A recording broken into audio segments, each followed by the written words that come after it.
अस्सलाम वालेकुम। आज मैं आप लोग के साथ बहुत ही मज़ेदार मटन पाई की रेसिपी लेकर आई हूँ। देखिए, ये है एक बकरे के पाए जिनको मैंने जो है 1 घंटे तक के लिए पानी में और सिरके में डिप करके रख दिया था। 1 चम्मच लहसुन अदरक का पेस्ट, 1 चम्मच नमक और 2 चम्मच जो है वो मैंने यहाँ पे सिरका भी शामिल कर लिया था। अच्छे से मैंने वॉश कर दी है। अब मैं इनकी जो है वो यखनी तैयार करूंगी।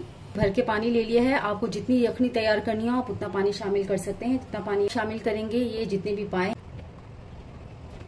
यखनी में शामिल करने के लिए जो चीजें चाहिए, इतने दरमियाने साइज का जो है मैंने वो प्याज शामिल किया। इसको मैंने रफली करके चॉप कर दिया था। ये हम इसमें शामिल करेंगे। साथ इसमें लहसुन के जवे शामिल करेंगे।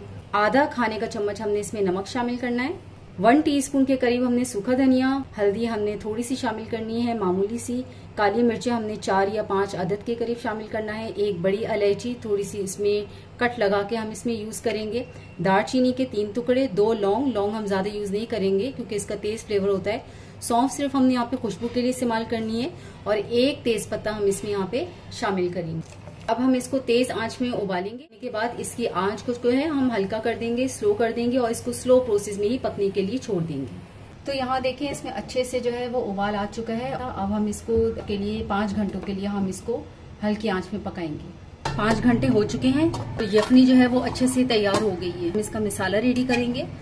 तो फिर इस पूरी यखनी को छानकर हम उस मसाले में शामिल करेंगे। बर्तन पे हमने जो है ना 2 चम्मच इस तरीके से ऑयल शामिल किया है। ज्यादा हम ऑयल शामिल नहीं करेंगे क्योंकि पाए का अपना खुद का भी ऑयल होता है। 1 दरमियानी साइज की प्याज है, ये हमने सारी जो है ना चॉप करके शामिल कर देनी है रफली। और इसको गोल्डन ब्राउन नहीं करना है, इसको सिर्फ सौते करना है। यहाँ पे प्याज जो है वो सौते हो चुके हैं। मैंने इनमें थोड़ा सा पानी का छींटा भी दिया है ताकि ये बिल्कुल ब्राउन ना हो। थोड़ा सा मैंने यहाँ पे नमक लेना है।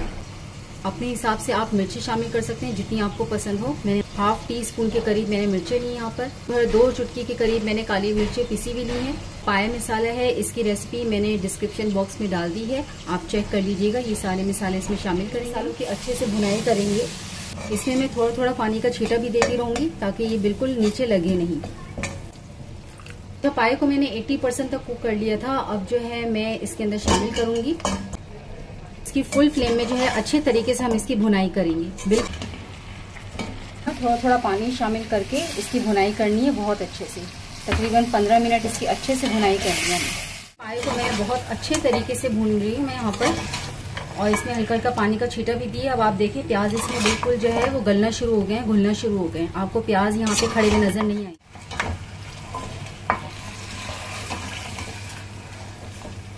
में जो है ये 3 खाने के चम्मच आप जो है वो तकरीबन दही डाल दें यहाँ पर। अच्छे तरीके से 5 मिनट तक भुनाई करेंगे बहुत एहतियात से ना, क्योंकि ये सब गला हुआ है। तो अब देखिए यहाँ पे ऑयल जो है वो सेपरेट होना शुरू हो गया है। तब हम क्या करेंगे, इसमें जितनी भी इसकी यखनी है वो सारी की सारी हम इसमें शामिल कर देंगे। सारी यखनी इसमें शामिल कर रही है। इस तरीके से कॉर्नफ्लोर डालना है। ये तकरीबन थोड़ा सा ही पानी है, 1 प्याली के करीब, 1 छोटी प्याली के करीब। और इसमें 1 चम्मच के करीब कॉर्नफ्लोर है। ये सब का सब हम इसमें शामिल कर देंगे।